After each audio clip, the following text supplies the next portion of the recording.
대표적인 성장주인 제약바이오가 잘 되려면 금리 인하기에 도입하는 신윤이라도 해야 된다라고 저는 생각을 했었어요.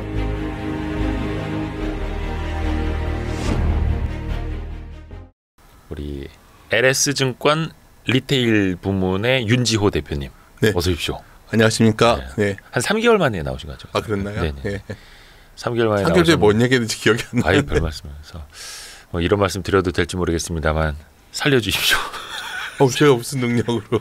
살려주십시오. 지금 그 곡소리가 혹시 들리십니까? 뭐 제가 맡고 있는 사업부가 아무래도 개인 투자자들 상대를 하기 때문에 리테일 부문. 네. 상당히 상황이 안 좋은 건 알고 있는데 참 아쉬운 거는 보통 이렇게 주가가 이렇게 좀 조정을 받으면 네. 자신 있게 좀 이제는 정말 매력적이라던가 네네네. 뭐 이런 얘기를 해야 되는데 아닌가요? 뭐 저는 계속 올해로 보면 이제 주가 단기적으로 빠졌기 때문에 또 반등 나오고 그러겠죠. 그래서 이제 기본적으로 박스권 장세를 보고 있는데 문제는 상달열 힘은 점점 더 약화되고 있다는 거 있죠. 박스권의 천장을 뚫을 힘. 네. 그러니까 우리가 몇 개월 전만 하더라도 많은 곳에서 이제 삼성전자가 3천을 견인할 것이다. 뭐 이런 기대도 있고 했었지만 이제 와서 돌이켜 보면 결국 우리가 이제 와서 보면 이 시점에서 보면 오히려 반도체 피크아웃 우려를 지금 반영하고 있지 않습니까? 그러니까 사실 이런 것들이 왜 이전에 비해서 이렇게 체력이 약해됐을까? 뭐 여러 가지 요인을 제가 여기서 논의할 수는 없지만 여하튼 제가 올해 주제로 가져온 거는 그래서 사람들이 몇 개월 전만 해도 굉장히 기대가 높았다가 이제는 실망이 막 돌아오고 있는 거죠. 이 실망의 구간에서 주가가 언더슈팅도 할 수 있고 언더슈팅 안 한다면 뭐 적절한 가치는 뭐 2,400 전후라면 매력적이라 보지만 여하튼 뭐 그런 구간에 들어와 있지 않나 기본 생각합니다. 그래서 제가 이제 저번 주인가 제가 목이 되게 안 좋은 상태에서 네. 몇 군데 이제 좀 방송 같은 데 나갔을 때도 얘기를 좀 했었죠. 그래서 한 두 번 정도 한 달 텀으로 해가지고 시장에 대한 좀 부정적 시각을 얘기했었는데 네.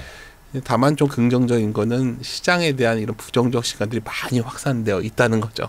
아, 이제는. 예, 그렇죠. 뭐 당단기 금리차 역전 해소도 제가 올해 그 얘기를 했을 때는 사람들이 뭔 얘기인가 하다가 이제 뭐 모르시는 분들 없는 것 같고 뭐 이런 점들은 긍정 요인이지만 동시에 아직도 여러 가지 제가 보는 데이터 상으로는 뭔가 의미 있게 상황을 반전시킬 만한 동기가 잘 안 보인다는 데 있어요. 그래서 일단 먼저 그림을 좀 보여드리면 우리 박스권을 봤었죠. 예. 이것도 사실은 우리 하우스의 의견인데 최근에 보면 이제 가장 포인트가 되는 거는 과거 빼고 그 20년 이후에 보면 대략 한 세 차례 저점을 보면 PBR로 0.83배에서 84배 정도라면 바닥이 나왔었어요. 네. 8월 5일 날 막 그때 급락했을 때도 실적으로 그때 0.86배에서 돌아섰었거든요. 네. 그럼 0.83배 하면 지금 대략 2,373인데 373 이게 올라온 거예요. 왜냐하면 우리 저번 9월이 되니까 네. 자본 총계가 확 늘어나니까 한 배도 거의 2,790이었는데 2,850까지 올라온 거죠. 예. 그러니까 시장 자체가 뭐 어떤 경우가 됐든 간에 뭐 한 배 이상 올라가기는 만만치 않아 보이고 여기서 보시면은 한 배 갈 때마다 두드려 맞았잖아요. 여기도 그렇고 여기도 그렇고 보이시죠? 그래서 이제 그렇다면 이제 뭐 이게 이제 물론 올라왔지만 자본 총계가 그래서 그런 거지만 기대하기 힘들고 하단을 보면 뭐 많이 빠지면 0.83배라면 이론적으로는 뭐 한 2,500 깨지고 뭐 2,400대 초반까지 가는 금액이 나오더라도 사실 단기적으로는 또 사야 될 구간에 와 있는 건 맞습니다. 근데 문제는 주식이 이렇게 왔다 갔다 하라 우리가 하는 게 아니잖아요. 우상향해야 좋은 건데. 그렇죠. 그러니까 그게 고민인 거죠. 동시에 또 문제는 뭐냐? 우리는 신신은 어차피 이랬다 치겠는데 네.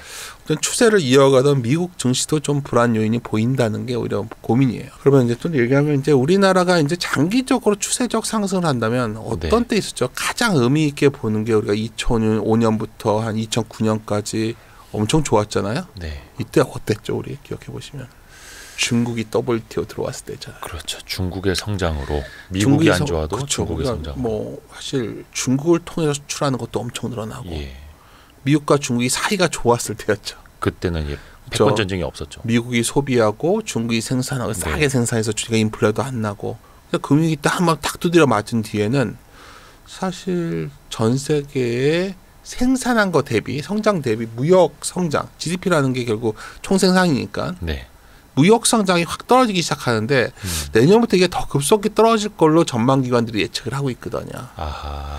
이게 다른 말로 하면 수출 기업들이 한국에서 과연 이렇게 우리 상달 열만한 힘이 잘 안 돼주고 있잖아요. 지금 뭐 우리가 그래도 올해 우리나라 기업 주도주란 게 뭡니까? 그때마다 수출주의 상품 이번에 뭐 라면이 네. 됐다가 뭐 화장품이 됐다가 조선주가 됐다가 뭐 이런 게 다 수출이 핵심인데 네, 그렇죠. 그 모든 것의 전제가 되는 거는 결국 무역이 크게 성장해야 되는데 뭐 오늘 저녁에 결국 미국의 대통령 토론회가 있겠지만 뭐 해리스나 트럼프나 뭐 결국 무역에 대해서는 자국 위주의로 가는 것 같지 않습니까? 그렇죠. 그러니까 여기서 핵심은 중국을 배제하는 거에 싸움이거든요. 중국이 배제가 되면 우리나라의 수출은 뭐 매력적이지 않다는 게 좀 문제고 또 하나 고민거리는 상당히 대한 처음에 또 안 좋은 얘기를 해서 그런데 아니, 괜찮습니다. 지금까지 버텨준 거 하나 걱정거리. 네. 사실 우리가 G20 경기 선행 지수라는 게 있는데 다들 많이 봐요. 사실 이거 올라갈 때는 크게 걱정 안 하셔도 돼요. 네. 이게 올라갈 때는 밀려봤자 제한적이에요. 이렇게 여기 보시면 밀려도 추세상으로. 예, 제한적. 그러니까 글로벌 경기가 올라가고 있으니까 빠져도 한국은 버텨주는데 예. 이게 꺾이면 우리는 빠지면 많이 빠져요.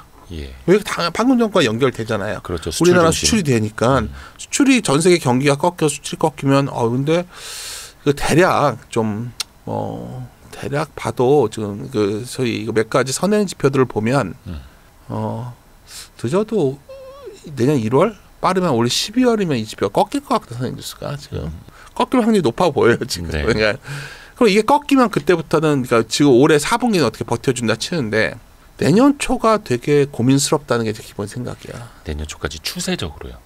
그러니까 지금은 조정을 받아도 예. 밀리면 사는 조정이라는 거죠. 지금은 반등이 나올 수도 있으니 박스피의 원칙의 하단이니까 바닥. 예. 뭐 2,500 깨지면 이거저거 고민도 해보고 2,400 다가오면 그래 한번 더 비중을 늘려보자. 아직은 박스피니까. 네.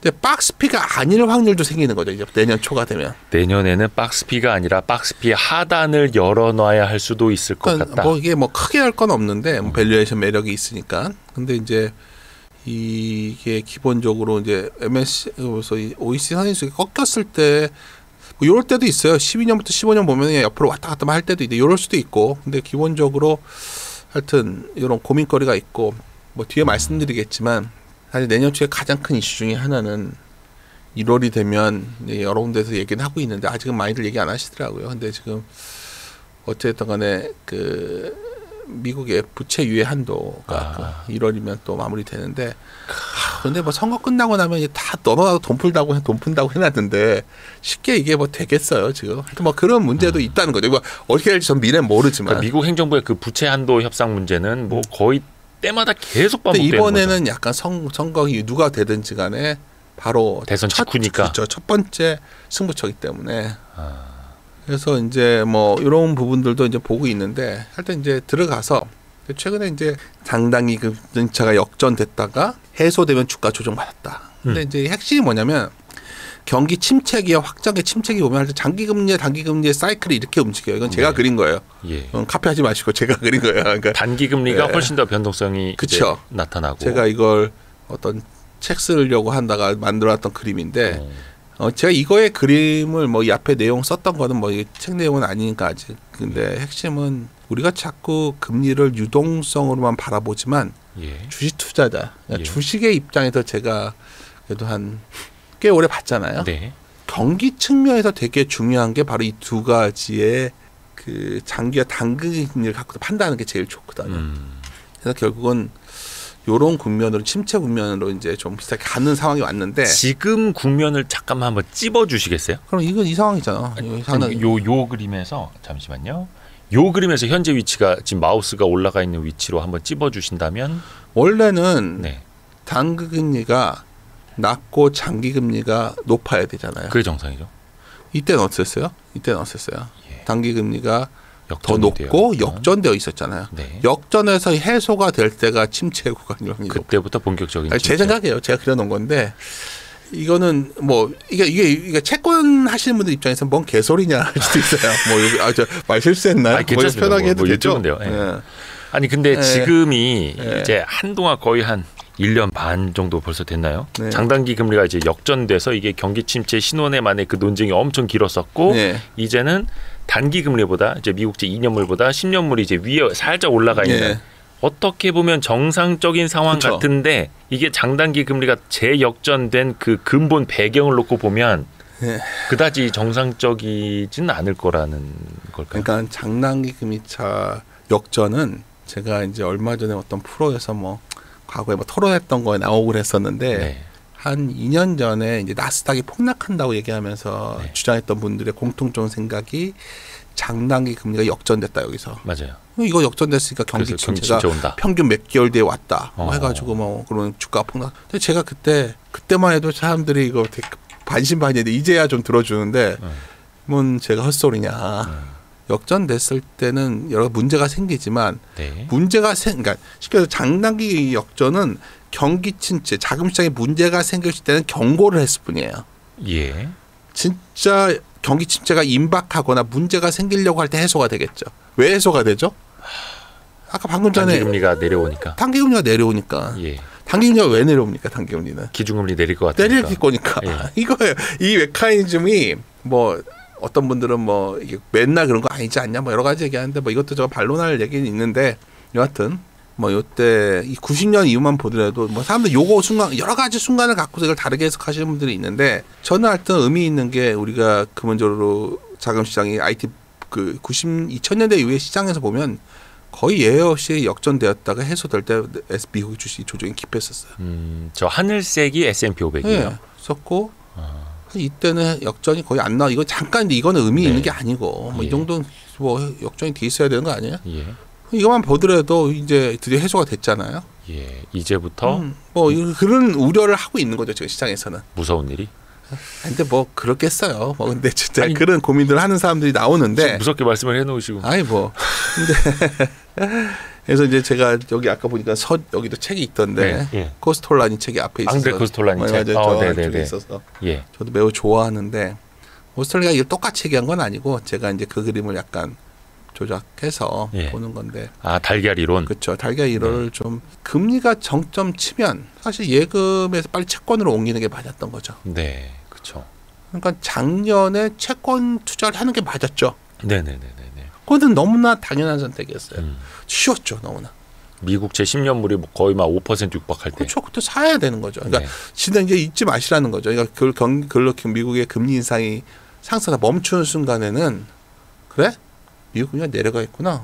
그럼 그때 그 고민을 하는 거고 뭐 어떻게 했던 간에 그때는 하여튼 채권 투자하는 게 낫고 이게 좀 내려와서 진짜 경기 침체기가 오면 사실 엄밀하면 부동산은 먼저 하는 게 제일 나아요. 왜냐하면 이때 금리를 많이 내릴 거니까. 먼저 부동산 금리를 많이 그러니까 금리가 가장 좀 특히 투자 부동산 아파트 말고 네, 이런 거는 거의 금리에 연동돼 있는 거 아니에요. 그렇죠, 그렇죠. 지금 뭐 PF 문제들 언제 풀리냐 물어보면 저는 결국 그거는 금리에 관한 문제거든요. 정부가 금리 못 내리겠다고 하는 거예요. 한국은행에서 지금 우리나라는 부동산 때문에. 그렇죠. 근데 일단 이런 부분이 있고 결국 금리가 저점이 나와서 금리를 내리다가 이제 멈추면 그때도 주식을 사야겠죠. 이게 기본적인 모형인데.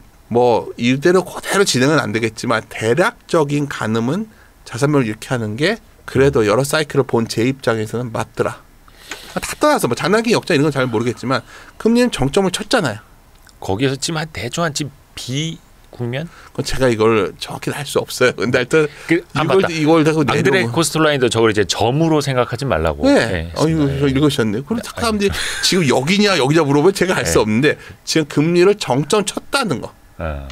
그러면 이제 이렇게 얘기하면 이제 다들 요새 맨날 매일 뭐 어느 지표 나오면 어떤 사람은 경기 뭐 이게 어떻게 나빠지냐, 뭐 경기 하강 약한 하강이 이거 왜 떠드냐. 제일 많이 나오는 얘기가 이것은 코로나 이후에 비정상의 정상화일 뿐이지 이게 뭐가 문제가 있냐 온갖 얘기를 해요.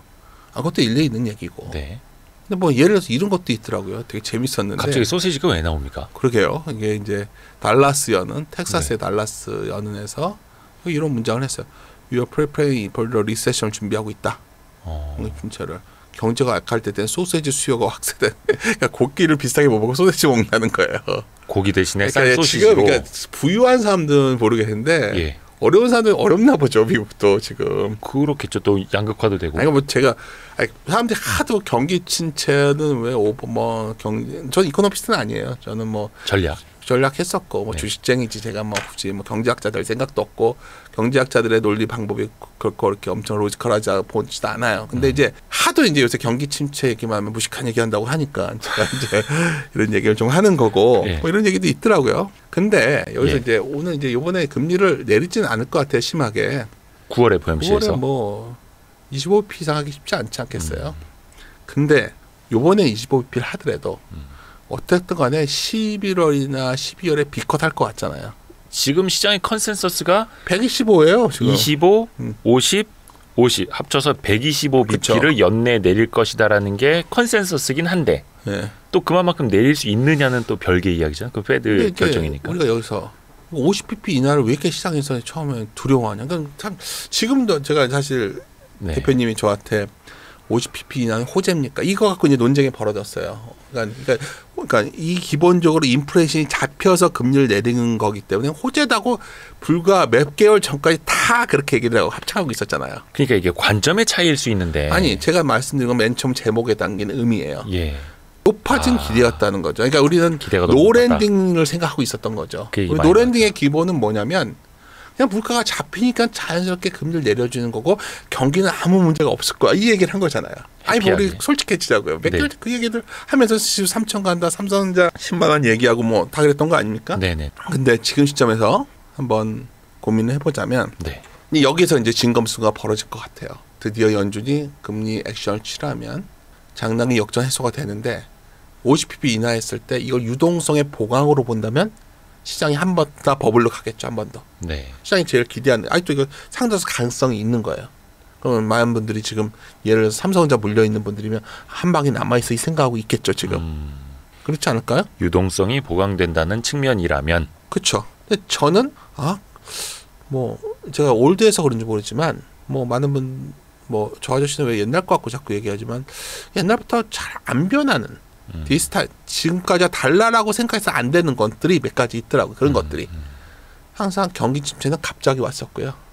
연준이 금리를 이렇게 비컷식으로 올리기 시작하면 고용이 안 좋아졌어요. 약간 후행적으로. 여기 보세요. 여기 50, 100 비컷 할 때마다 네. 이런 식으로 실업률이 취소했잖아요. 어떻게든 간에. 다 그랬잖아요. 다 그만 요 얘기만 해요. 여기. 요때는 95년도 요때였잖아요. 네. 이건 이때 상황을 얘기하면서 이거는 그 결국 보험성 인하다, 인슈어런스 컷이다 얘기를 하지만 뭐 이럴 수도 있죠. 이럴 수 하면 2000년대 IT 버블까지 갔으니까. 근데 저는 확률적으로 접근한다면 여기서 금리를 내리면 고용이 안 좋아질 수 있는 시그널도 가능하지 않을까요? 뭐 선후 관계도 좀 봐야 되는데 네. 그만큼 안 좋아질 것 같으니까 금리를 공격적으로 내릴 거다. 이것도 될 수 있을 테고요. 아니, 그러니까 그 말이죠. 장단기 역전해서는 단기 금리가 내려와서 근데 단기 금리는 결국 기준 금리고 그걸 또 반영하는 거고. 역전해서는 다른 말로 하면 경기 침체가 임박해서 정책 변화로 역전 해소되는 거지. 이게 뭐 다른 이유가 아니라고 본다면 그런 생각을 갖고 있는 거예요. 통화 정책을 왜 바꾸느냐? 안 좋으니까 바꾸지 이거. 한번 아니라고 하겠죠. 항상 아니라고 해요. 말로는. 별 문제 없다 하죠. 뭐 연준이 뭐 항상 다 맞았나요? 그러면 연준의 말보단 행동을 보면 된다. 뭐 그게 확률이 높은 거 아닐까 이 정도는. 예. 그래서 금리나 사이클 보면 물론 뭐 어떤 분들은 뭐 이 80년대 초에 요 부분 얘기하고 자꾸 이렇게 그 어떤 희귀한 사례를 자꾸 얘기를 하고 있는데 네. 기본적으로 54년 이후에 보면 금리를 내리면서 경기 침체로 갔어요. 네. 이 음영 처리한 게 결국 그 경기 침체 구간인데. 침체 구간. 네. 뭐 물론 요때 너무 짧아. 이게 침체의 정의는 이건 그 기술적 침체 말고 네. 그 전미 경제용 MBER의 네. 소위 여러 가지 지표를 통해서 정의한 거. 저도 이제 지나고 난 다음에 거의 1년 거의 지나서 하고 이때 예. 얼마나 웃겨서 이때 한 2달인가밖에 침체를 인정 안 했잖아요. 코로나 때. 그래서 고민이 예. 과거에 이렇게 그 다음에 좀 길어지는 경기 침체가 나오기도 하더라고요. 뭐 하여튼 근데 하여튼 이게 내려와 있을 수도 있는 거예요. 지금 우리가 잘 몰라서 그렇지. 여러 가지로 좀 그런 고민이 있다는 거고요. 그러면 이제 여기서 제일 많이 나오는 얘기가 무슨 문제가 있어. 지금 미국의 하이힐드 같은 거 보면 너무 나쁘지도 않고 뭐 망하는 데도 없고 이제 결국 우리가 경기라는 게 뭐냐 물어본다면 그럼 미국 가계가 소비를 해야 되는데 예. 얘들이 소비 여력이 좀 줄고 금리가 높은 건 뭐냐면 금리가 높아서 뭔가 문제가 생겼을 때를 찾는 건데 많은 사람들이 이제 별 문제 없어. 그런데 제가 이 데이터를 좀 보여드리려는데 이자 지출. 그렇죠. 지금 미국에 보면 DSR 감소했으니까 문제 없다 하고 있어요. DSR은 알다시피 뭐 문제가 생겨 올라가잖아요. 근데 소득 대비해서 이자 비중이 너무 올라가고 있어요. 그러니까, 소득 대비 이자 비중. 그러니까 사람들이 그러니까 이게 굉장히 무리해서 소비를 했기 때문에 소비 여력이 좀 별로. 그러니까 가계 DSR이 감소했으니까 가계가 무슨 문제 있어 이런 얘기를 다 한단 말이에요 지금. 네. 근데 또 들여다 보면 뭐 그럴 수도 있는데 들여다 보면 여하튼 금리 상승에 의한 이자 비용 부담이 상당히 그 압박을 하고 있다. 이게 볼 수밖에 없지 않을까요? 네. 그래서 뭐 소비가 상대적으로 또 이제 제한될 수밖에 없는 소비 여력이. 이게 언제 그랬냐면 우리가 이때 보시면 이때도 2005년서부터 쭉 내려오다가 결국은 두드려 맞은 거였거든. 그러니까 결국 그 가계 이자 지출 비중이 많이 늘어나 있어. 이게 이제 꺾여 내려오는 시점이 되는다는 건 뭔가 한계에 왔다는 얘기일 수 있거든요. 네. 아니 뭐 이렇게 하면 이제 계속 뭐 이렇게 넌 안 좋은 데이터만 갖고 와서 하냐는데 다 딴 데서 나온 것들 갖고 와서 하는 거니까. 그러니까 장 빠졌을 때 나오면 이게 참 곤란한 게 여기서 보면 얼마 더 빠진 거냐 자꾸 이러시는데 기본적으로 위를 못 열기 힘든 이유를 말씀드리는 거고 네네. 하단이 어떤 게 더 열 수도 있는 이유를 말씀드린 거야. 아니 근데 뭐 꾸준히 보신 분들은 아시겠습니다만 윤지호 대표님은 뭐 상반기에도 비슷한 이야기 해주셨었고 3개월 전에 나오셔서도 비슷한 말씀 해주셨으니까요. 예. 그래서 지금 이제 최근에 이제 ISM 제조업 지수가 좀 안 좋게 나오니까 경기 침체하냐. 근데 사실 여기서 그날 제일 포인트는 뭐였냐면 우리한테도 가장 관련이 높은 게 결국 뉴오더 신규 주문이에요. 이게 선행 지표거든요. 네. 이게 부러져 버렸다고 사실은. 신규 주문. 네, 그렇죠. 그러니까 수요가 없다는 얘기예요. 수요가. 근데 그 ISM 세부 항목에 보면 여러 가지가 있는데 네. 신규 주문도 저랬고 재고는 더 올라와 버렸거든. 안 팔리니까. 이게 일단 그러니까 이게 서베이 한 거죠. 제조업체들한테 서베이 너 어때? 신규 주문 할 거야? 재고는 얼마? 이거 한 거예요. 근데 이제 다 뭔가 그 생산 영역은 미국이 안 좋아진 건 분명해. 다만 서비스가 괜찮으니까 버티고 있다로 아예 서비스가 좋다 이 얘기를 하는 건데 여하튼 이것만 놓고 보면 상당히 그러니까 경기 침체는 없다들 하시니까 네. 지표들만 놓고 보면 뭐 과거 침체 구간이랑 비슷하지 않나요? 비슷하게 간다. 네. 그럼 여기서 이제 소비가 좋지 않냐?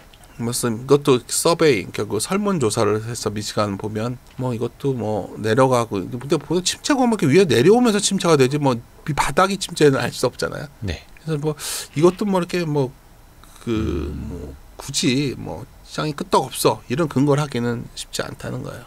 사실 이 부분이 좀 제가 고민해서 만든 그림인데 우리 알다시피 소비재라는 건 뭐가 있죠?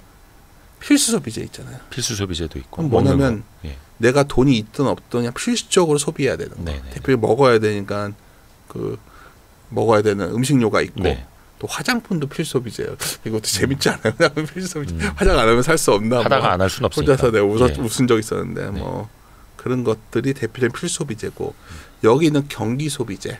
이게 보면은 소비자의 어떤 내 경제 상태에 따라서 소비되는 건데 대표적인 자동차가 있고 자동차 가전제품. 뭐 가전제품이 있고 의류 회사들이 있고 면세점 있고 뭐 여행 레저 예. 있는데 제가 뭘 보여드리는 거냐면 사실 시장이 버텨준 거 아까 우리가 경기가 그냥 괜찮았다 이거예요. 이 이후에 이게 올라온 거예요. 그러니까 경기 소비 산업재는 장기 사이클 경기 단기 사이클이 괜찮았던 거죠. 근데 아까 방금 전에 소비를 생각하면 자동차 더 많이 못 살 것 같지 않아요? 아무래도 뭐 예. 이미 경기가 둔화되고 있는. 데이터가 이렇게 좀 나오고 있잖아요. 예. 자동차 판매 증가세도 좀 둔화되고 있고. 옷도 예전처럼 안 사니까 의류 회사들 실적이 안 좋고. 많이 망가졌죠. 뭐 그런 식의 것이 된다면 화장품도 이제 지금까- 가성비만 팔리고. 그렇죠. 요새 이게 이제 좀 바뀌는 상황이 온다면 이렇게 네. 확실히 더 근데 이건 좀 지켜봐야 될 것 같아요. 하여튼 이것도 뭐 마냥 지금 상황이 좋다고만 볼 수는 없다는 거죠. 그래서 이제 제가 대략적인 경제 지표를 보면 이제 이 무슨 말씀을 드리는 거냐면 그러니까 요즘 들어와서 이거는 코로나 이후에 어떤 그런 데이터 이상 때문에 나온 과거의 회귀이지 이게 무슨 경기 침체를 얘기하냐 그러는데 제가 보기엔 많은 데이터는 경기 하강까지는 확실해졌고 네.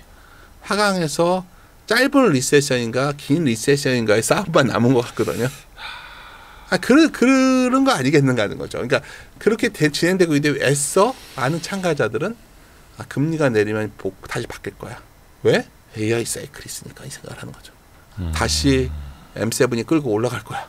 막 하드캐리 해줄 거야. 예, 그렇죠. 그거죠. 뭐 아닌가요? 기자님, 대표님 보시기에도 그런 기대가 좀 높지 않나요? 아유, 제가 그거 알면 뭐 아니 근데 이제 그 이후를 생각해 보자면 지금까지는 거의 경기 침체로 가는 신호들이 이제 짙게 들이오고 있다라는 걸 이제 말씀해 주셨는데 그 이후를 생각해 보자면 물론 금리 인하 50bp씩 만약에 내린다 하면 경기 상황이 그만큼 안 좋으니까 연준이 판단을 해서 내리겠지만 그게 다시 한번 기폭제가 되거나 경기를 다시 한번 우상향으로 돌려놓을 수 있을 것인가 조금 더 고민해 보자면 예. 뭐 물론 떠오르는 건 뭐 당연히 뭐 AI 반도체 뭐 이런 것들이 있는데 아직 그 바닥에서 돌려놓기에는 경기를 돌려놓기에는 뭐 시간이라든지 에너지라든지 이런 게 더 많이 필요하다고 봐야 할까요 지금은? 그러니까 이제 기본적으로 그걸 떠나서 금리를 내린다는 건 경기가 안 좋아서 안 좋으니까. 내리는 게 아니라 예. 그냥 물가가 안정돼서 내릴 뿐이다. 그건 경기는 어떻게 보면은 선행 조건이었죠 물가는? 예, 그래서 그 얘기를 많이 하죠 지금도. 예. 너희들 착각하고 있어. 아니 지금 미국의 3분기 성장률 봤더니 아틀란타 연은에서 오히려 2.1에서 2.5로 올렸잖아요. 이렇게 좋은데 데이터 양 요새 딴 데 보여준 거 있어 안 가져왔는데 과거에 경기 침체 들어가기 직전까지 다 좋아요 경기 데이터들. 그러니까 파월도 계속 그 얘기했잖아요 지난번에 잭슨 홀 예. 때도 그렇고. 갑자기 나빠져요. 근데 이제 여러 가지 상황은 제가 보기엔 그렇다는 거고 예. 또 하나는 이제 유동성이 되면 이제 남은 거는 결국 금리를 내렸을 때 다시 유동성이 커지면서 성장들이 돼야 되는데 그랬을 때 이제 많이 나온 얘기가 가트너의 하이프 사이클이잖아요. 5단계로 보통 보는데 번역에 따라 다 다르지만 이제 기술 트리거, 기술 추전했을 때 뭐 이런 것들이 있고 네. 이거는 뭐 기대가 정점인 구간들이 있고 환상 소멸 뭐 이렇게 얘기하는데 이거 갖다가 또 공경의 계곡이라고 표현해요. 약간 전기차로 따지면 캐즘. 그렇죠. 네. 지금. 이제 또 기술성 계몽의 경상면이라고 하는 기술성수 단계가 있고 생산성의 고원이라는 소위 실제 가치 창출되는 구간. 네. 또 이런 용어들은 이제 원문 용어에 가까운 건 제가 방금 전에 얘기한 거고. 근데 이제 뭐 가트너에서 계속 나오는데 생성형 AI가 여기 와 있다는 거죠. 기대의 정점을 지났다고 보는 거죠. 기대의 정점을 지나가고 있다. 2024년에. 사실 그러면 여기서 이제 왜 이 말씀을 드리냐면 이러지 않고는 엔비디아를 설명이 안 되잖아요. 그러니까 기대보다 더 나은 실적이 나왔지만 주가가 부러진 것처럼. 그러니까 엔비디아가 마진이 너무 좋잖아요. 마진 좋죠. 그러니까 TSMC도 뭐라고 할 정도로 마진이 좋은. 그러니까 엔비디아라는 거는 결국 뭐죠? GPU를 팔아가지고 얘네가 돈을 버는 건데 지금 결국은 그걸 갖다 마진을 이렇게 남겨서 팔다 보니까 나머지 회사들은 어마어마하게 부담스러운 상황이죠. 비용 부담. 그렇죠. 이제 투자를 했으니까 감가상각비 두드려 맞을 거 아니에요. 네. 내년부터 두드려 맞을 거요. 그것도 이제 실적에 또 반영이 되죠. 그렇죠. 이제 나머지들 뭐 구글 다 이제 두드려 맞는 건데 예를 들어서 투자한 만큼 돈을 못 만들어내면 그게 버블이에요. 근데 엔비디아는 돈을 만들어냈으니까 상관없다 치겠는데 나머지들은 뭐 빅테크들 그래픽 카드 사가지고 막 잔뜩 해놨는데 이게 당장 막 수요가 될까요? 예를 들어서 얼마 전에 오늘 우리 AI 오늘 어차피 애플 나왔으니까 그 아이폰 16. 네. 그거 AI 뭐 폰이라고 막 했는데 그거 새로 살까요? 그다지 예. 그런 문제예요. 근데 여기 데이터를 보면 제가 이제 보여준 지가 꽤 됐는데 예. 마이크로소프트, 알파벳, 메타인데 이 셋이 KPX, 저 자본 비용 투자한 게 이렇게 많이 늘어났는데 이거에 비해서 잉여 현금의 흐름이 늘어도 이게 오히려 저는 꺾여 내려. 그러니까 이걸 도도 못 볼 것 같거든요. 그러니까 예를 들어서 생성형 AI, 뭐 챗GPT 막 많이 쓰세요? 저는 좀 쓰죠. 역시 아니. 첨단을 달리시는구나. 아닙니다. 날로 먹으려고. 뭐 그림 같은 것들도 막 사람들이 쓴다는데 좀 약간 비슷비슷하지 않아요? 뭐 재미있는 거지 이게 무슨 생산성 혁명이다 얘기하기는 아직은 좀 그렇지 않을까. 그러니까 뭐 제가 너무 글을 필요로 하시는 분들이나 그림이나 뭐 여러 가지 생성형으로 쓰시기는 하는데 사실 뭐 인터넷이나 스마트폰처럼 옆에다 달아놓고 계속 쓰지는 않죠, 사실은. 이게 무슨 뭐 우리 생각에는 막 엄청나게 변화를 당장 가져올 것처럼 맞지만 그만큼의 소위 확장성이 있나? 이런 고민들이 좀 있는 상황이 왔어요. 확장성. 예. 그렇죠. 이제 대표적인 게 이게 되려면 애플 같은 게 막 미친 듯이 팔려야겠죠.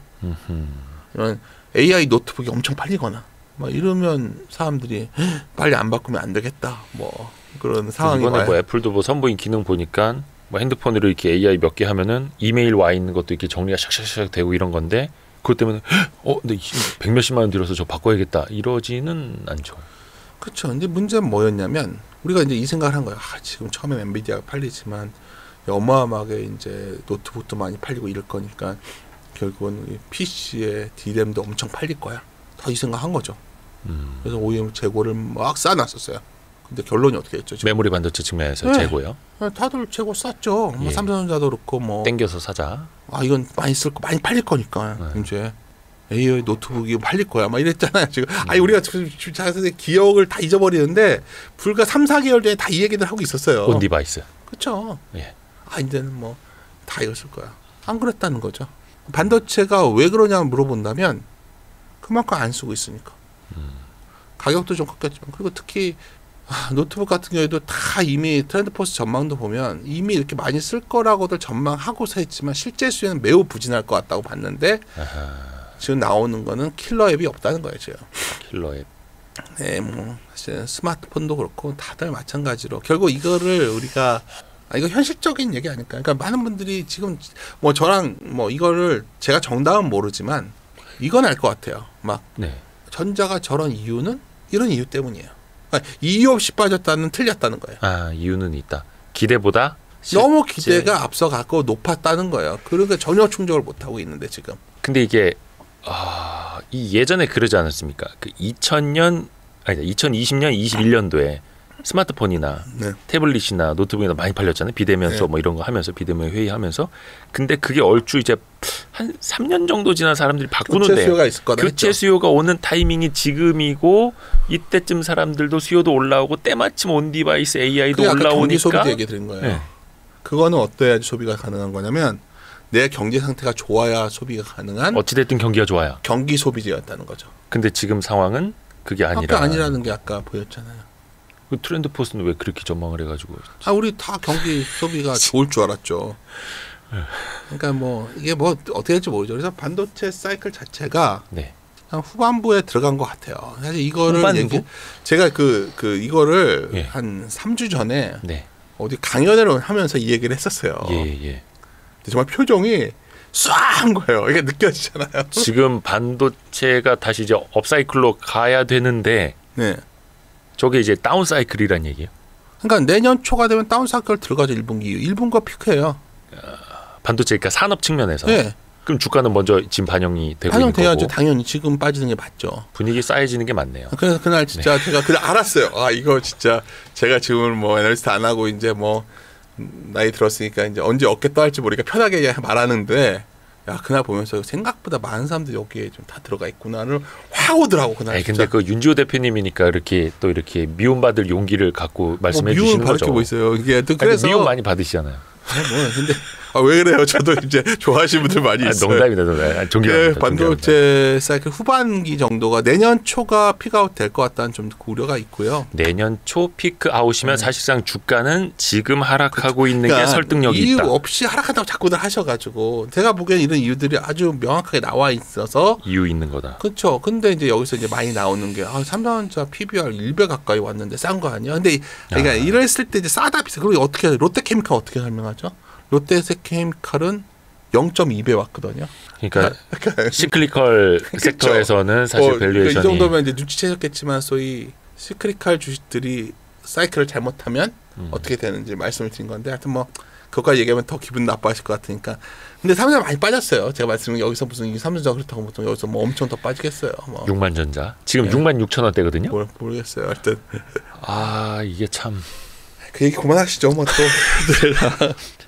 근데 이제 문제는 그나마 우리 증시의 기대 요인을 내가 그래도 안 그래도 제가 카톡으로 그 기사를 보내드렸던 이유가 저는 지속적으로 그나마 남아 있는 게 뭐 정부가 뭐 하고 앉아 있냐 뭐 온갖 얘기를 하지만 우리 증시가 정말 위로를 열 수 있는 방법은 이제 뭐 엄청난 기업이 나올 것 같지도 않고 그냥 이 문제를 해결해 주는 기업들. 예를 들어서 지금은 시가총액이 미국은 사실 주식 상장 수 기업 수 종목 그 상장 그 수가 많지 않으니까 비슷하게 가는데 지수랑 시가총액이 우리는 그냥 시가총액만 올라가잖아요. 그러니까 주식만 늘어나는 거 주식 수만 상장하고 증자하고 상장하고 증자하고 뭐 워낙 이거 뭐 여기서 뭐 속상하게 서로 얘기해봤자 그러는데 이거를 줄이는 과정을 해야겠죠. 주식수를 줄이는. 그러니까 지난번에 나오셨을 때도 ROE 그러니까 안 올라간다.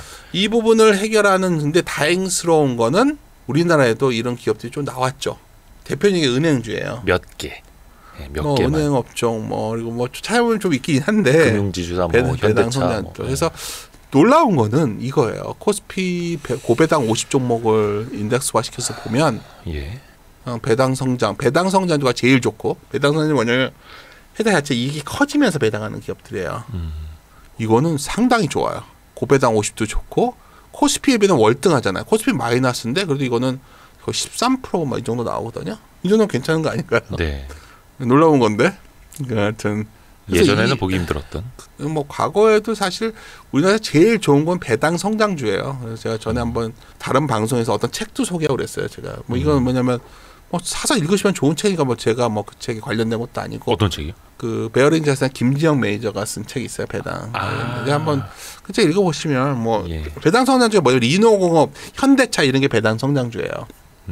하여튼 그런 것들이 한국 주식에서 왜 강할 수밖에 없는지 그건 좀 여기서 맨날 AI 얘기하고 이래봤자 되게 장기 투자하기 쉽지 않거든. 한국 시장에서 그런 종목들은 배당 성장주가 그나마 대안이다. 사실 근데 우리나라에서는 배당 성장주라는 개념 자체가 거의 없었잖아요. 그래도 뭐 예를 들어서 우리가 그럼 메리츠 금융지주 같은 거 어떻게 설명하죠? 메리츠 금융지주가 메리츠 금융지주는 2,600개 상장 종목 중에 하나. 그렇죠. 그러니까 여기에 이제 기업 가치 제고하겠다고 이런 기업들이 있는데 뭐 다 좋은 건 아니지만 여하튼 여기 보면 이제 뭐 이런 기업들이 노력을 하는데 이렇다고 이게 추천주 아닙니다. 오해들 하지 마시고. 저거는 예. 이제 밸류업을 예. 공시한 기업들. 이것도 그냥 방금 전에 말했지만 내가 안 좋은 얘기 하다 보니까 그래도 뭘 해야 되냐 물어본다면 네. 결국 아까 방금 전에 말씀드렸지만 배당이나 이런 것들이 중요하다 말씀을 드린 거고 또 하나 이제 공교롭게 오늘 녹음하는 날 오늘 저녁이 새벽이 되면 미국 해리스랑 트럼프의 토론회. 예. 그렇죠. 근데 이제 현재 주가만 본다면 정권은 바뀔 것 같은데 공화당으로요? 마이너스니까. 아하. 과거에도 정권 교체될 때 항상 마이너스였거든요. 그 해요. 대선 3개월 해. 대선 3개월 전 주가. 오. 아니 뭐 이런 거는 재미예요. 그냥 뭐 이게 8, 9, 10월이 중요한데. 그렇죠. 근데 지금 잘 아시면 오늘 중요한 게 미국은 사전 투표가 우리나라는 한 15일 전 하잖아요. 얘들은 한 2달 전부터 하거든요. 아시잖아요. 그래서 이제 오늘 토론 보고서 사전 투표하는 비율들이 있으니까 되게 중요하죠. 그리고 특히 10월 1일 날 부통령 후보 토론회 있는데 네네네. 뭐 아시다시피 벤츠가 과거에 정말 이상한 말 많이 했잖아요. 여기서 얘기하기 좀 그렇습니다. 하여튼 그래서 트럼프의 부통령 후보가 참 문제 많은 사람이거든요. 그래서 이제 과거 발언에 대해서 어떻게 이게 풀어갈 거냐가 있고 또 하나 헬스 하면은 딱 떠오르는 게 뭐냐면 바이든보다 훨씬 더 진보잖아요. 증세. PC주의자니까. 그냥 PC주의자니까 훨씬 더 이쪽에 가깝단 말이에요. 네. 그래서 그런 것들이 좀 이제 고민스러운데 여하튼 오늘 토론에서 그래도 좀 주식시장의 중요한 변수 중에 하나다. 특히 가장 핵심은 해리스가 경제에 대해서는 되게 박한 평가를 받고 있거든요. 오늘 토론회가 내일 이거 녹음돼서 나갈 때 되면 이거 지난 뒤에 나오겠네요. 하여튼 그렇죠.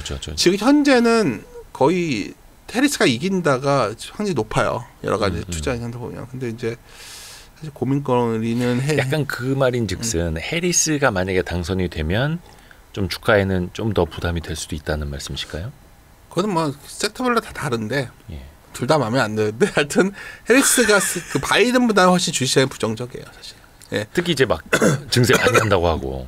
그렇죠. 얘기를 좀 더 해보면 하여튼 아까 처음에 했던 얘기 좀 하나 좀 돌아오면 달러는 약하고 뭐가 더 강해졌죠? 금이 강해졌잖아요. 그러면 이 뒤에 아까 1월 말이면은 중순이 나오가면 미국의 재정에 대한 얘기가 나오지 않겠어요? 제가 어디 가면 맨날 농담처럼 재밌어서 말하는 게 미국 국가 부채가 5경을 다가 5경이에요. 5경. 5조도 아니고 5경. 예. 그러면 이제 문제는 이 국가 부채가 이런 상태인데 이거 방법이 없잖아요. 그러니까 달러가 불안해 보일 수도 있는 거 아니에요? 그리고 지금 이런 상황을 해제하기 위해서 어떤 경우에는 뭐 제2의 프라자를 통해서 달러 약세를 유도하겠다는 말도 나오고 뭐 온갖 얘기가 다 나온 상황이에요. 뭐 어떻게 될지 모르겠지만 네. 여하튼 금이 이런 것도 상당히 시장에 대해서는 뭐 달러 자산에 대한 고민 뭐 이게 좀 생기는 시점이고 달러 자산도 안심하지 못한다. 그러니까 어떻게 보면 지금 금값 강세가 저게 또 반영이 되고 있는 중일 수도 있는 거네요. 너도 나도 다들 뭐 미국 주식 사야 된다고 달러들 하는데 생각보다 좋지 않을 거예요. 그쪽 한쪽에서 보면은. 환율까지 감안하면. 예. 그런 상황이고 주요 쟁점 보면은 막 방금 말씀했지만 뭐 IRA에 관해서 이견이 상당히 있고 증세 감세인데 사실 감세인지도 잘 모르겠어요. 트럼프도. 하여튼 보험 위험은 동일하고 사실 가장 핵심이 되는 거는 대립 영역 보면 뭐 다 따서 IRA.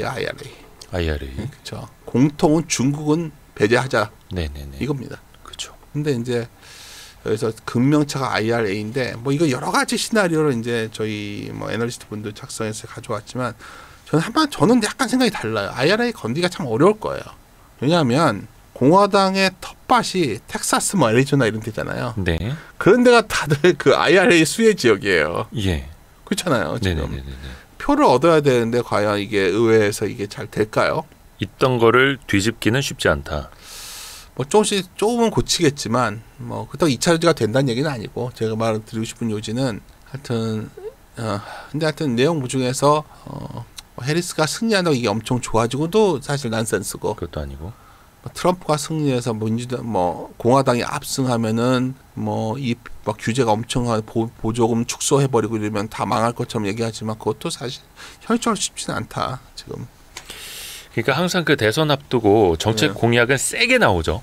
그럼요. 그리고 그게 또 의회를 통과하는 과정에서는 어느 정도 또 완화가 되고 근데 또 시장은 또 말을 세게 하면 또 충격을 또 받으니까. 그렇죠. 뭐 수혜지 찾기 하는데 뭐 다들 아신 바대로 뭐 민주당 하면 그래도 재생 에너지 IRA 쪽 찾는 거고 공화당은 은행 같은 것들 있는 거고 뭐 시나리오에 뭐 따라서 이런 것들 국방주식 좀 하는데 하여튼 제일 우리 투자자들의 관심은 2차 전지 같아요. 2차 전지. 근데 제가 이제 테마틱하게 접근하는 것보다 실질적인 어떤 산업을 좀 봐야 되는 상황이 또 오는 것 같은데 이게 지금 여러 가지로 수요 자체가 약한 부분이 있어서 이 부분들은 다음에 논의하도록 하고요. 근데 저게 참 미국 대선 지금 그 해리스나 트럼프의 지지율 격차가 네. 엎치락 뒤치락 하기도 하고 뭐 오차 범위 이내도 있기도 하다 보니까 네. 그래서 더 갈피를 못 잡는 것 같아요. 너무 큰 불확실성이 이제 한쪽에 어디다 지금 베팅해야 될지. 근데 이제 뭐 지금 현재로서 제가 보기에는 제가 이제 그 예측 기관 중에서 좀 신뢰하는 것도 몇 군데 있거든요. 미국의 정치. 네. 해리스가 조금 확률이 더 높은 것 같더라고요. 저 이거 잘 모르겠어요. 일단 그런데 그러게요. 해리스 얘기 만약 해리스가 된다면 확실히 안 좋아지는 섹터는 하나 있어요. 해리스가 되면요? 네. 확실히 안 좋아지는 확실히 섹터? 안 좋아질 것 같은 게 뭘까? 제가 빅테크?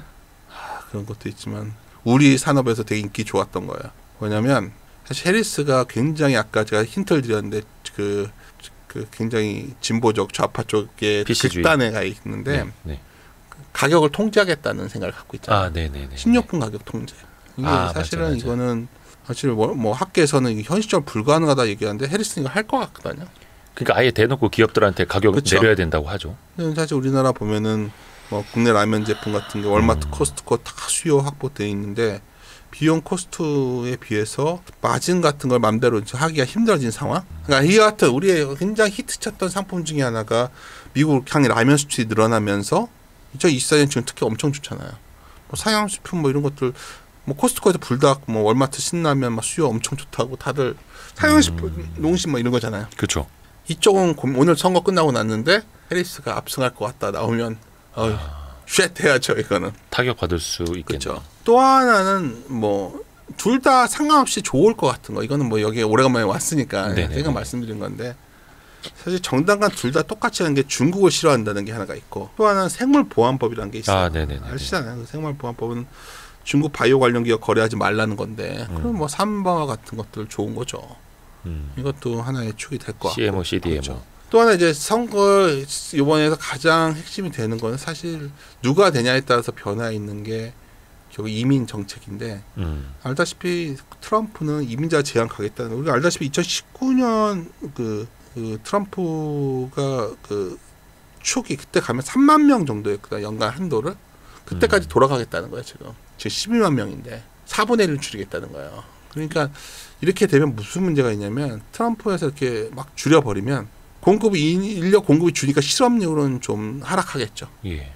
무슨 문제가 생기죠? 실업률이 내려가면 미국이 그래도 인플레를 간신히 잡았던 이유가 뭐였죠?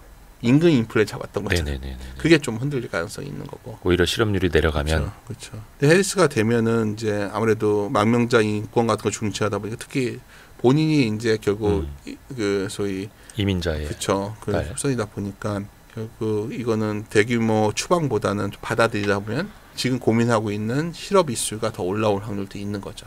이것도 그냥 중요한 포인트가 된다는 거예요. 그러니까 근데 사실 뒤에 말씀드린 이런 것들은 좀 지엽적인 거고 예. 오늘 드리고 싶었던 말씀의 핵심은 뭐 세 가지 정도인 것 같네요. 지금 말을 하다 보니까 박스피고 박스피인데 내년 초가 되면 박스피 하단도 약간 고민이 될 수도 있다.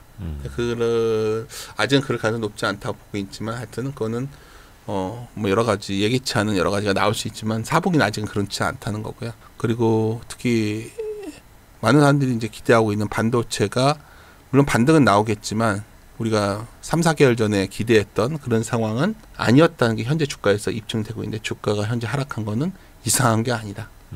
그 정도는 그 마지막으로 당장 중요한 이슈는 저희 미국의 선거인데 여러 가지 감안했을 때 아까 말씀드렸던 여러 가지 단기적인 그 섹터 선택에 있어서는 미국의 선거 이슈가 상당히 영향을 줄 것 같다. 이 정도가 오늘 아마 말씀드릴 수 있는 내용 요약일 것 같습니다.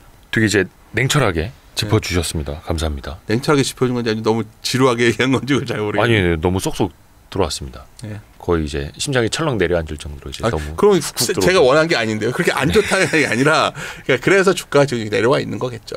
네, 뭐 여기서부터 뭐 이제부터 본격적인 경기가 무슨 뭐 공황이 와서 주가가 폭락고 이 얘기 드리는 건 아니니까. 그건 아니고. 아니고요. 네. 기본적인 생각은 박스권 내에서의 전략이지만 4분기 이후에는 사실 내년에 대해서 좀 더 고민을 해보려고 하고 있고. 근데 뭐 생물보안법 이슈라든지 이런 것도 이제 기회가 될 만한 것도 말씀을 해주셨고 그 중에서 배당 성장주도 그래도 좀 과거랑 달라지는 우리나라에서의 개념도 말씀해 주셨는데 그러니까 미국 같은 경우에도 이제 해외 주식 투자하시면서 많은 분들이 배당 성장주 좋아하시는 분들 많이 계시잖아요. 근데 그건 이제 지금 접근한다면 좀 환율적인 측면에서 보면 오히려 그게 더 깎여 내려갈 수도 있다. 요거 조금 염두에 둬야 될까요? 앞에서도 좀 달러 약세 말씀해 주셔가지고. 엄청난 그게 변수는 안 될 것 같아요. 네. 그러니까 지금 뭐 우리가 미국을 선택하신 분들의 특징은 나는 좀 장기 투자자가 되고 싶은데 한국 증시는 이랬다 저랬다 자꾸 해서 싫다인데 한편으로는 좀 걱정되는 거는 미국 증시가 장기적으로 상승하는 건 분명하고 장기적으로 승자가 나왔고 그러기에 미국에는 피터 린치가 있고 많은 그루들이 있죠. 근데 이제 또 그 과정에 굉장히 깊은 계곡들도 존재하거든요. 혹시 깊은 계곡도 출현할 수도 있다는 거죠. 왜냐하면 아까 가트너의 소위 성장 사이클 보여드렸잖아요. 네. 지금의 상승을 이끌어왔던 그러니까 제가 항상 말씀드린 아까 버블이라는 거는 결국 내가 버블이라는 건 기본적으로 지금 현재 수익으로 그게 돈을 만들어내면 그게 버블이 아니에요. AI가 진짜 돈을 만들어내냐의 싸움에 들어갔다는 거죠, 지금. 그러면 AI를 많은 투자했던 자금들이 상당히 고민스러운 순간이 올 수도 있다는 거죠. 근데 이제 그게 AI는 버블이 아니다라고 강력하게 주장을 하셨던 분들의 근거 중에 가장 큰 게 엔비디아가 돈을 제일 많이 벌고 있지 않느냐. 데이터 센터, 전력 송 배전망, 인프라가 이쪽으로 돈이 많이 쓰이고 있지 않느냐. 그래서 여기는 실적도 잘 나고 있다. 이거였는데 빅테크 측면에서 보면 AI 투자를 하는 입장이고 여기는 아직 돈이 안 되고 약간 너무 양분되지 않습니까? 그게 참 어려운 부분이죠. 엔비디아는 그러니까 타당하지 않냐. 근데 뭐 그래서 엔비디아만 주구장창 올라갔던 건데 사실 과거에 IT 버블 때는 다 같이 올라가서 부러졌잖아요. 엄밀히만 이번에 엔비디아만 그렇게 올라가지 않았나요? 그렇죠. 그 닷컴 버블 때는 통신주건 뭐 인터넷 관련 주건 뭐 닷컴 사이트 만드는 회사가 다 같이 올라갔어. 그럼 뭐 사장님 말이 맞다면 엔비디아만 괜찮겠네요. 그 이제 지금까지 그랬던 거잖아요. 지금까지 그랬다는 거 제 말은. 그래서 땡겨서 썼다는 거죠, 밸류를. 이걸 누가 알겠어요. 우리가 맨날 이게 말씀드리지만 마에스트로 소위 그랜스펀도 당신 왜 법을 못 맞췄어 했더니 법은 지나야 하는 거라고 했잖아요. 뭐 굳이 여기서 우리가 그거를 얘기할 수 없지만 제가 현 시점의 상황은 제목에 말씀드렸지만 높아졌던 기대가 실망으로 돌아오는 구간에 있고 아직도 그게 진행형이에요. 그래서 이게 어떤 걸 가져오는 거냐면 이게 괜찮은데 왜 이렇게 반응하고 화를 낼 게 아니라 어쩌면 지금 굉장히 너무나 지나치게 좋게 봐왔던 것들에 대한 조정 과정. 그래서 이런 과정들이 저는 앞으로 좀 더 남아있다고 좀 기대하는 거는 그래도 이번 추석 연휴 끝나고 나면 미국 대선이 마지막 랠리가 있으니까 기대하는 것 중에 하나가 12월 장은 좋았다 뭐 이런 논리 있잖아요. 네. 근데 반대로 하나 또 그런 말들이 많아서 힌트를 드리면 만약 올해 11월에 뭔가 장이 안 좋으면 되게 안 좋은 신호예요. 내년까지도요? 그러니까 옛날에 뭐 크게 터질 때 보면 11월에 터지는 게 많았잖아요. 잘 보시면 그래요. 뭐 10월에도 사실 뭐 블랙 먼데이가 그러니까 10월, 11월이 있었고 뭐 원래 10월에 사서 3월에 팔라고 해서 그때가 제일 좋은 거예요, 주시장은. 예. 뭐 여러 가지 계절성으로 얘기 많이 하는데 의외로 반대 그때 안 좋을 때가 되면 시장이 굉장히 많이 안 좋았던 사례가 몇 번 있었어요. 뭐 이거는 법칙도 아니고 무슨 규칙도 아니고 뭐 대단한 인과관계가 있는 것도 아니지만 여하튼 그런 여러 가지 측면에서 4분기가 저도 어떤 식으로 전개될지 저도 궁금하기도 한데 여하튼 현 시점에서 본다면 뭐 여기서 추가적인 하락이 있다면 그거는 여전히 바이 더 딥 구간인 건 맞는데 바이 더 딥 위에 돌아섰을 때 높이는 여전히 제한적일 것이다. 그리고 만약 바이 더 딥도 제대로 안 나온다 흘러내린다면 그거는 어쩌면 더 안 좋은 시나리오의 전개 가능성도 분명히 우리가 다들 그거는 말도 안 된다 생각하지만 그럴 가능성도 충분히 지금부터는 고민해야 된다. 11월에 안 좋으면 진짜 안 좋은 거다. 예. 미국 대선 직후일 텐데. 예. 근데 이제 가끔 이제 과거의 기억을 되짚어서 보면 네. 윤지호 대표님이 바이 더 딥을 외치실 때 그러니까 기대감이라는 건 다 빠지고 막 다들 비관론에 쩔어 있는 시기가 오면 그때 이제 막 또 윤지호 대표님은 나타나셔서 그러면 쉽죠. 너무 지금 이렇게 다 세상 망할 것처럼 생각하지 마라 이렇게 또 이제 네. 말씀해 주셨던 적이 과거에도 있으셨잖아요.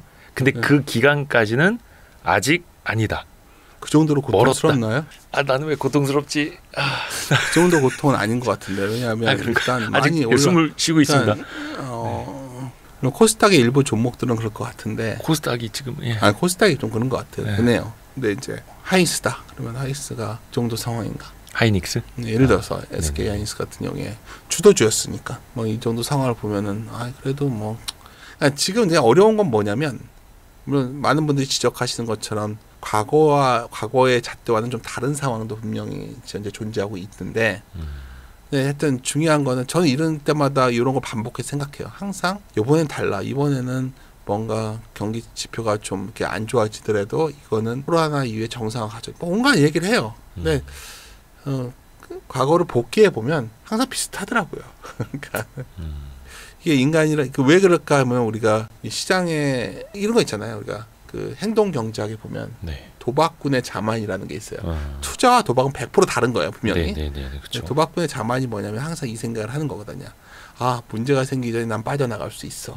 난 손 털고 일어날 수 있어. 난 일어날 수 있어. 나는 의지가 강한 합리적인 사람이거든. 근데 그게 다른 문제지만 이 자만이라는 것들은 결국 망가지는 거거든요. 뭐 지금은 그런 상태는 아니기 때문에 저도 그런 취약은 생각하고 있지 않지만 여하튼 최소한 지금의 실망으로 돌아오는 구간에서 나 혼자 자꾸만 무슨 뭐 이거는 잘못된 거에 외치는 그런 식이 또한 아니라는 거예요.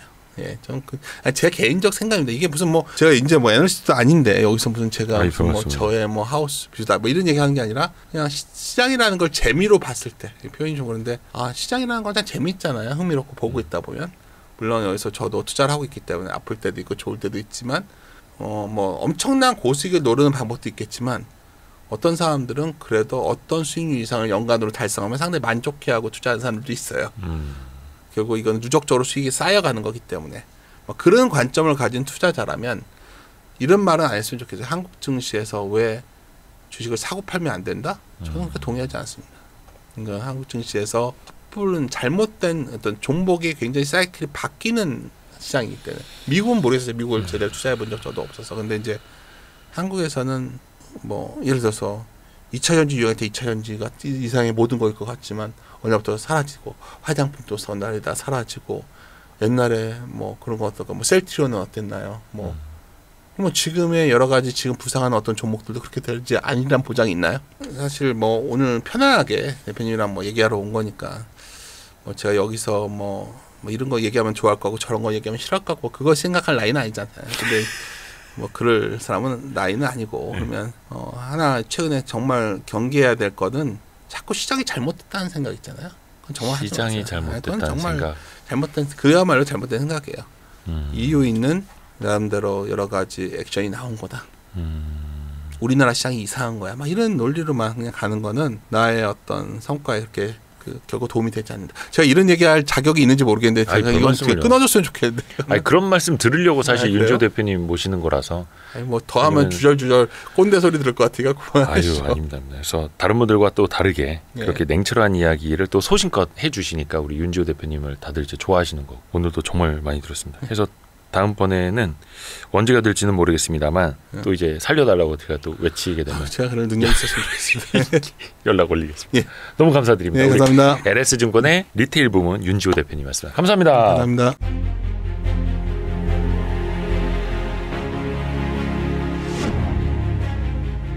대표적인 성장주인 제약바이오가 잘 되려면 금리 인하기에 도입하는 신윤이라도 해야 된다라고 저는 생각을 했었어요. 근데 그때 한 번 더 뛸 수 있는 게 제약바이오라고 저는 생각을 하고요.